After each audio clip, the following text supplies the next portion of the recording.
Hey everyone, it's Will, Gamerdad, with another video for you. So if you caught my most recent video, I finally got around to clearing some of the really old content I haven't finished, which is some of the main story 3.0. I finally obtained Morty, which is our free 4-star sidekick aka buddy for free. It's not a complete video in that the 15 or 16 different recorders aren't all in one video, so hopefully that's not too annoying to you. That being said, after that quest is done, you can now go back to this town, which is the newest town you unlocked, and speak to the person at the very top, which is Hassel. And by discussing things with him, you will now be able to unlock and defeat the Melancholy Aspid, which is basically the boss fight from the earlier story, but a much more difficult version of it. Now keep in mind, you do need to find certain items which Hassel will ask you for. Most of them are purchased or discovered along the way, so I did not film each and every step. But the very last one, which is the third item, it is from using your solid fuel and going to the various shiny areas in the sea to basically, I'll call it, dig or drill over and over again to get some of those items. So you do need 3 items. I think one of them is in a store, which you can purchase right away, and then the over time with your bearings, and the other one you would have found sometime earlier on with these husks. Anyways, I'm going to stop talking now, and we will recommence the commentary at the actual Melancholy Aspid fight.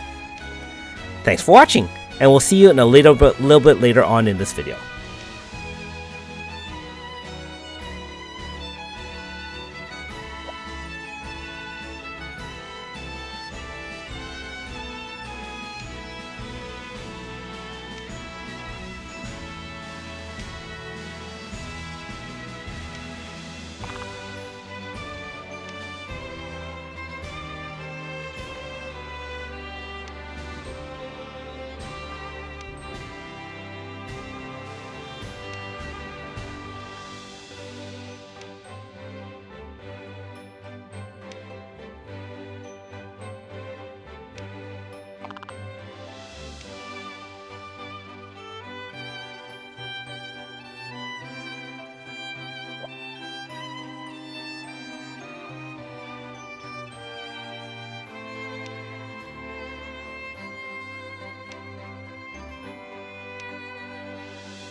And we're back. So Aspid is kind of in the lower left quadrant of the sea. It's not really marked anywhere, so I kind of explored over there, and actually my youngest son, aka Andros Prime, did beat this many months ago using a Efi-led team.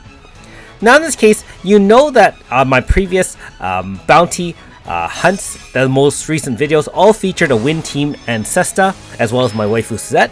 we're going to use a modified wind team. This boss, one of the mechanics is that if you give your team too many buffs, it's going to debuff your team power, int, and speed by 50% or more, and also physical resist down. So you're going to take a lot more damage and open yourself to some major issues. Now, I made a mistake in this fight, although I was still able to clear it. I tried it a few different times, and one of my major issues is that I used AS Sora, which is our newest wind tank, which I did side grade, to kind of share Grasta with Suzette, and by that I gave too many buffs basically to the team, being that Twin Blade Wolf from Sesta does give tons of boosts as well. So in the future I would remove those sharing Grasta. Now keep in mind that I do have some sharing Grasta in the back just for Sesta, the katana, but it didn't seem to push it over the number of buffs. So keep that in mind. You can also get buffs and things from your gear, and I chose gear accordingly, so you can take a look at my gear setup at the end of the video. Other than that, the boss does give darkness, which is basically a blind status on turn 1. If you equip blind resist badge, you'll be able to avoid it, or if you have a tetra at the back after turn 1, it will have been removed anyways. Other than that, we are using AS Sora to use her self boost to kind of give herself extra shielding, and then her dual debuff to kind of control the battle, which is basically int and power, and in conjunction with demonic thrust, which also gives power debuff, we can control the fight so that we don't take too much damage. Now keep in mind that even so, Sora does take a lot of damage. However, with her unique tanking abilities and having all those type and physical shields up, and the fact that she rages at the beginning of battle, we really don't have to worry too much because most of the damage is redirected to her. You can clearly see that during this whole fight, the team is not at any risk at all. I didn't use obviously any sort of Efi team or even, for example, AS Yifa. I felt that my team was more solid this way, being that we have some support. I probably could have gotten rid of AS Kiko and just put in AS Yifa. However, I didn't really decide to change the team all that much. What I did is I actually substituted ES Sukiya for AS Sora. Now, since I'm not very good at the game and I needed more than 3 turns, note that another Awakened Zone is gone after the third turn, so to speak, because we had the first 2 turns of Awakened Wind Zone. But don't forget, we do have Alter Suzette VCing in and establishing a Wind Zone again, and she does have 7 Nights of Pain that can Awaken Zone. So this turn we're just going to attack with no AF since we obviously don't have an AF, and next turn we will have the Awakened Zone active, so we'll get 1 stack back on Sesta, so she'll have that Twin Blade Wolf, which we will activate at the very end using our AF. So remember that you only get 1 charge at the beginning of every turn as long as Awakened Zone is active. And we'll just double check to see if that's there. Twin Blade Wolf is there. And remember that we can wait until the combo multiplier is very high, aka near the end of the AF, then unleash Twin Blade Wolf all in one go to finally end the boss there and then. To be fair, I wasn't actually sure if I could do enough damage because keep in mind I was sharing too many buffs with Suzette, the normal one, not the alter one. And because of that, my DPS on her, which is one of my main DPS, is actually reduced quite a bit. That being said, I'm activating the final blow here, Twin Blade Wolf, right now, and you can see the very last hit will do enough damage, and that's really the end of that. So, obviously, the boss does have barriers that kind of reduce its damage. It's not a complete 100% barrier, but it gets really annoying with the fact that you have to control the fight with the number of buffs and debuffs. You have to control the fight with potentially a tank, or you can keep on debuffing over and over again and hopefully reducing its damage against you. Now, I believe most of our attacks from the Melancholy Aspid are physical, so power debuffs will probably work very well.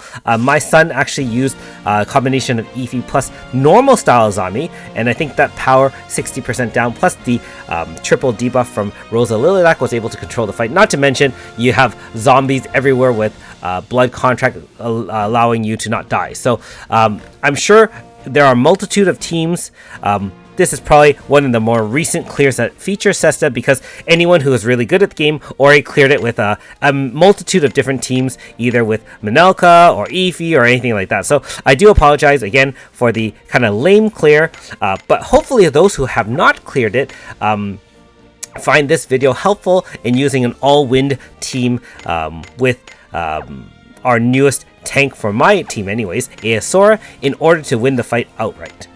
Now, I know she has very high light. The 4 moves really don't matter because we're never going to use Sonic Lance anyways, and so you just have to kind of activate its buffs, which is the physical and type res up, and then followed by the dual debuff, which is the flare attack.